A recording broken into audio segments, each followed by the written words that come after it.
Hello বন্ধুরা, আজ আমি আপনাদের সঙ্গে শেয়ার করব হচ্ছে পুঁই শাক দিয়ে মাছের মাথার চচ্চড়ি। তো মাছের মাথার চচ্চড়িটা বানানোর জন্য প্রথমে আমি পুঁই শাকগুলোকে কেটে নিয়েছি। আর কেটে নিয়েছি এখানে আলু, পটল এবং কুমড়ো ডুমো ডুমো করে। তো প্রথমেই দেখুন আমি রুই এবং কাতলা দুটো মাছের মাথা আমি নিয়েছি এখানে। এই মাথার মধ্যে আমি নুন এবং হলুদটাকে ভালো করে হাত দিয়ে এইভাবে মাখিয়ে নেব, যাতে মাছের মাথার মধ্যে নুন হলুদটা ভালো করে ঢোকে। তো এইভাবে ভালো করে মাখিয়ে নিতে হবে বন্ধুরা। তো মাখিয়ে নেওয়ার পরে এবার দেখুন আমি এখানে একটা কড়াই বসিয়ে দিয়েছি। কড়াইটা গরম হয়ে গেলে আমি এর মধ্যে দিয়ে দিলাম সরষের তেল। তেলটা আমি একটু বেশি দিয়েছি বন্ধুরা।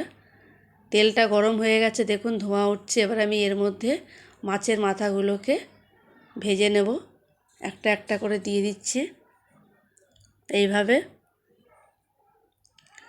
দেখুন মাছের মাথাটা আমার এপিট হয়ে গেছে, আমি ওটাকে উল্টে দিলাম। ভালোভাবে দুই দিকে মাছের মাথাটা ভেজে নিতে হবে লাল করে। তো দেখুন বন্ধুরা মাছের মাথাটা এখানে ভাজা হয়ে গেছে। আমি এবার এটাকে একটা প্লেটের মধ্যে তুলে নেব।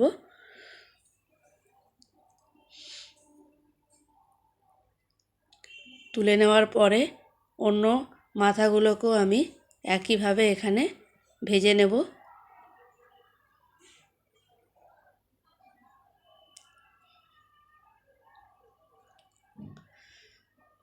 এগুলোকেও ভালো করে উল্টে এপিট ওপিট ভালো করে লাল করে ভাজতে হবে বন্ধুরা।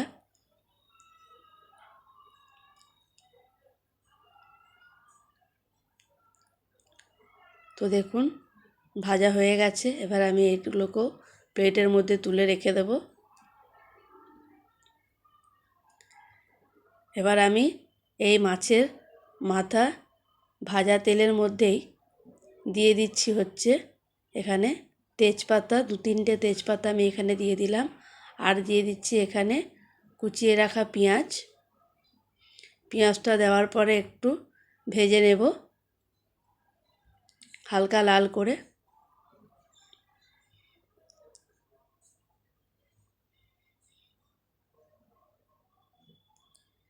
এইভাবে কিছুক্ষণ হালকা লাল করে ভেজে নিতে হবে বন্ধুরা। ভেজে নেওয়ার পরে এবার আমি এর মধ্যে যে সবজিগুলো কেটে রেখে দিয়েছিলাম সেই সবজিগুলো আমি এখানে দিয়ে দিচ্ছি। পেঁয়াজের সাথে সবজিগুলোকেও একটু ভেজে নিতে হবে কিছুক্ষণের জন্য।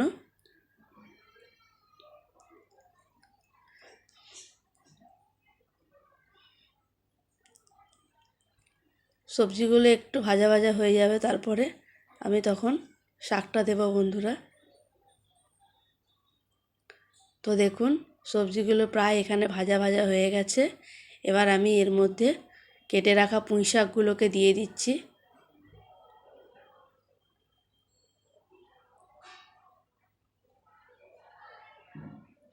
সমস্ত পুঁই শাকগুলোকে দিয়ে দিলাম বন্ধুরা। এবার আমি এর মধ্যে দিয়ে দিচ্ছি স্বাদ মতো নুন। নুনটা দিলে তাড়াতাড়ি জল ছেড়ে দেয় বন্ধুরা, সেই জন্য আমি প্রথমে এখানে নুনটা দিয়ে দিলাম। নুনটা দেওয়ার পরে এটাকে আমি ভালো করে নাড়িয়ে নেব। এইভাবে নিচ থেকে ভালো করে নাড়িয়ে দিতে হবে বন্ধুরা।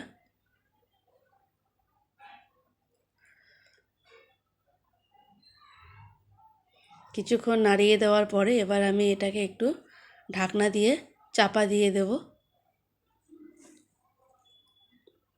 তো দেখুন এবার ঢাকনাটা খুলে দেখি। তো দেখুন বন্ধুরা পুঁই শাকটা প্রায় এখানে জল ছেড়ে দিয়েছে। আবার আমি এটাকে একটু নাড়িয়ে দিচ্ছি যাতে নিচে না লেগে যায়। এবার এর মধ্যে মশলাগুলোকে দিয়ে দেব, যার মধ্যে আমি এখানে দিচ্ছি হচ্ছে প্রথমে হলুদ গুঁড়ো, আর দিয়ে দিলাম এখানে ধনে গুঁড়ো এবং কাশ্মীরি লঙ্কার গুঁড়ো, আর দিয়ে দিচ্ছি কয়েকটা চেরা কাঁচা লঙ্কা।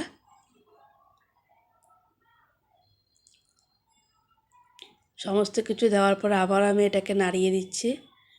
নাড়িয়ে দেওয়ার পরে এবার আমি যে মাছের মাথাগুলোকে ভেজে রেখে দিয়েছিলাম সেইগুলোকে ভালো করে হাত দিয়ে ভেঙে ভেঙে দিয়ে দিচ্ছি। একটু হাত দিয়ে এইভাবে ছাড়িয়ে ছাড়িয়ে দিতে হবে বন্ধুরা। সমস্ত মাথাগুলোকে এইভাবে ছাড়িয়ে ছাড়িয়ে দিয়ে দেব।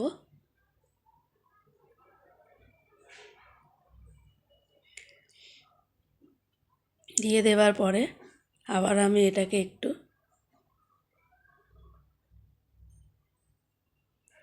নাড়িয়ে নেব বন্ধুরা।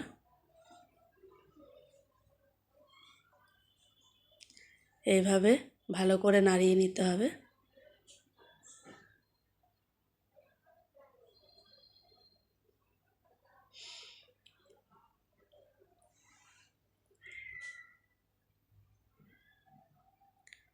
নাড়িয়ে নেওয়ার পরে এবার এটাকে আমি একটা ঢাকনা দিয়ে চাপা দিয়ে দেবো যাতে সবজিগুলো সেদ্ধ হয়ে যায়।